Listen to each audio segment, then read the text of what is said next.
Těšíme. Rebeka? Rebeka. Tak co tě sem převádí, Rebeko? Začneme k Tak, dobře, tady tahle kázka si budu natáčet, nevadí ti to? Abych věděla, co a jak. Vyplníme spolu malý dotazníček a postupně se dostaneme k tomu, co bych vlastně chtěla pro nás dělat. Jo? Pověz mi, jaký jsi viděla inzerát a co bys pod tím všechno představovala. Tak našla jsem ten inzerát na focení, maximálně na focení spodní práva, že bych měla jako zkusit. Kde jsi ho našla ten inzerát? Na inzeráty, ten jsem Neznáš, nebyla strašný. Protože jsem první znala všechno a jak jsem to objevila. A už máš nějaké zkušenosti?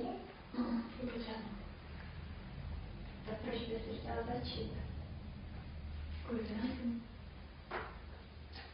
Tak já mám jeden nápad. Ty jsi doma?